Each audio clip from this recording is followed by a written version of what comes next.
¿Cómo era eso? ¿Cómo era la vida cotidiana? ¿Cómo eran, por ejemplo, los servicios higiénicos? Yo vivía en una celda, bueno, vivíamos en una celda de más o menos 2 metros por 1,50, con 2 personas. 2 personas. 2 personas, o sea, en mi celda vivían 3, con 2 camas. 2 tenían que dormir juntos. ¿Y tú tuviste que asumir eso? Yo tuve que asumir. ¿Y por años? Claro que sí, por supuesto. Y además, después que lograron, como consecuencia de la presión de organismos internacionales, me sacaron del primer pabellón donde vivía y me llevaron a un pabellón y yo dormía en el piso. Y el colchón amanecía mojado. Pero además, servicios higiénicos no había, pues uno tenía que hacer sus necesidades fisiológicas en la misma celda, en un hueco. ¿No te puedes imaginar? Y siempre cuento como anécdota la primera vez que me llegó agua, me trajeron una botella de 1 litro de Coca-Cola. Entonces me dijeron, es para que haga su higiene. Me pareció una locura, ¿no? Tú abres el grifo y te bañas, ¿no? Pero con una botella de 1 litro, la higiene. Y además, para que consuma agua. Entonces, con 1 litro, con una botella de 1 litro, de 2 litros, tenías que hacerte tenía que consumir y satisfacer las necesidades corporales. Claro, y echar agua en el pozo séptico, porque si no eso tenía pésimos olores. Pero fíjate cómo es, el hombre se va haciendo, ¿no? Eso empezó, te digo la fecha exacta, el 26 de julio del año 1993. ¿De acuerdo? Así comenzó. 3 meses después me traían una botella de 2 litros y me sobraba el agua. Dios mío. No, me había acostumbrado. Mira, lo que te propongo es que vayamos un instante al corte, pero va a ser muy breve, por favor no se muevan de donde están. Al regreso quisiera que hablemos un poco de la intriga verdaderamente viciosa que se pudo haber urdido para que llegara a ocurrirte algo como lo que te ocurrió. Y al mismo tiempo, cómo dentro del horror de lo que fue esa privación de la libertad pudiste encontrar las bases necesarias para tu propia reconstrucción personal. El tema del padre Lanciers, que fue mi catedrático en la Universidad Católica y que yo sé que tú lo aprecias muchísimo, también va a ser muy interesante oír tu opinión sobre ese gran hombre de Dios. Regresamos en este instante en Vox Populi, por favor no se muevan de donde están.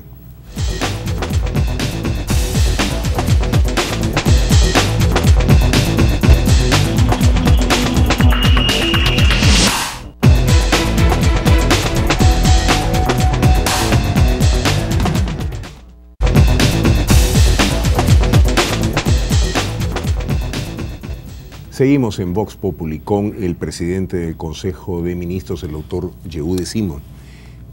Habíamos planteado el tema de cómo pudo urdirse un complot tan tenebroso que condujera a un hombre inocente a una experiencia tan terrible. ¿A qué punto de degradación se pudo haber llegado? ¿Qué pasó? Sí, yo quiero terminar la primera parte de tu pregunta, sí. ¿Cierto? O sea, la cárcel fue muy dura, fue dramática, afectó a mi esposa, afectó a mis hijos, a toda mi familia. Mi madre y mis hermanos se fueron del país, ¿no? Pero dentro de toda esa desgracia, sin embargo, hubo el reencuentro con el Perú, hubo el espacio para poder mirar qué había construido, hubo el espacio para entender que los políticos muchas veces queremos hacer que la gente piense como nosotros, pero nosotros no recogemos lo que la gente piensa, cómo resolver sus problemas. O sea, entendí que siempre le estamos diciendo a la gente, así se resuelven los problemas y ese es el camino. Y no le decimos a la gente, ¿cómo piensas tú que se resuelven los problemas? Y encontré gente muy, muy humilde, gente que nació destrozada y salió de la cárcel destrozada. O sea, nunca estuvo el Estado con ellos. Entonces, eso me permitió madurar muchísimo. Y además... Quiere decir que encontraste en medio de la desgracia un mensaje ético para tu propia reconstrucción personal. Así es, te lo digo con toda la franqueza, me reencontré con mi cristianismo, el cristianismo que yo siempre sentía, porque dentro de mi militancia, en mi experiencia en el Congreso, me volví excesivamente materialista. O sea, era cristiano, era católico, pero era soberbio, ¿me entiendes? O sea, cuando uno tiene poder, cree que ya conquistó el mundo.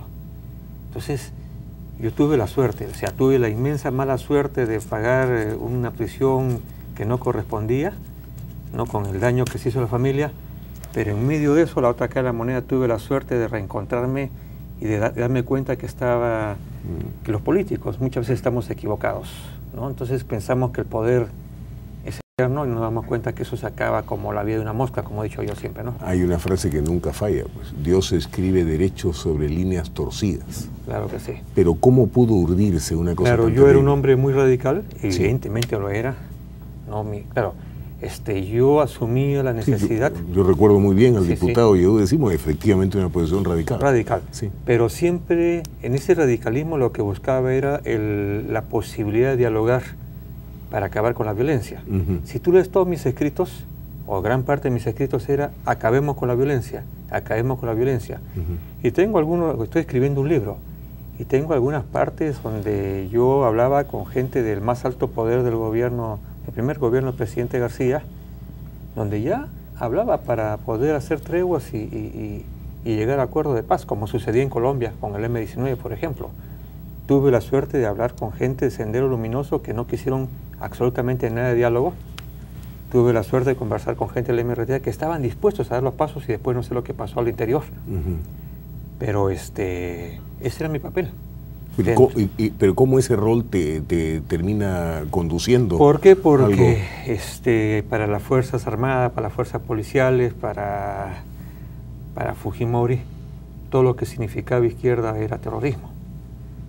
Y entonces hay que castigar a un radical.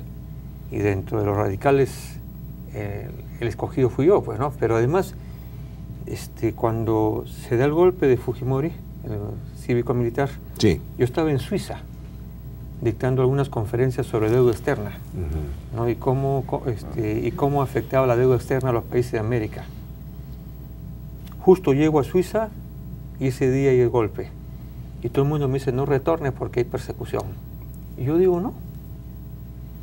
Si yo no he hecho nada malo y retorno. ¿Cómo fue la captura? Exactamente, retorno. Sí.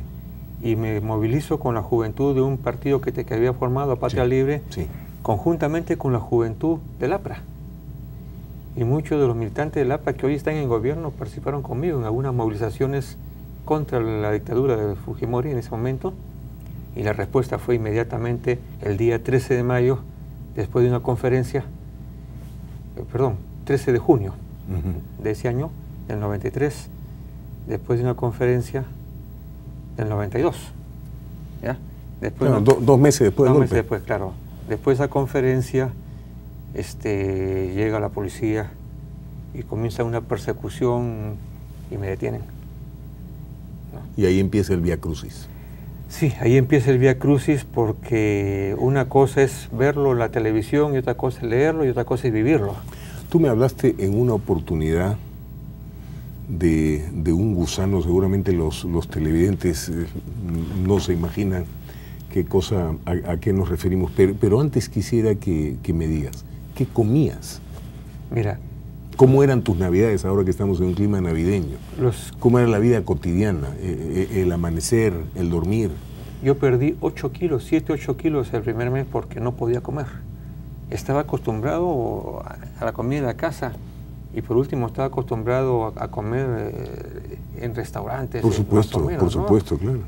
Y de repente la primera comida, había una comida al día y en el desayuno era agua con alguna hierba y 3 panes duros. Agua con alguna hierba. Con alguna hierba. Y 3 panes duros. Y 3 panes duros. Y el almuerzo, la primera sopa que nos dieron, porque habían 2 veces a la semana que daban sopa. Ese era el alimento todo el día. Y esa sopa muchas veces llegaba con heces de ratas, o cola de rata, o patas de rata, o vidrios, ¿no es cierto? Y cuando llegaba el almuerzo, un segundo que era, mejor dicho, eso eran 2 días a la semana sopas y el resto de días era arroz con algo, pero arroz quemado, con cualquier cosa, ¿no?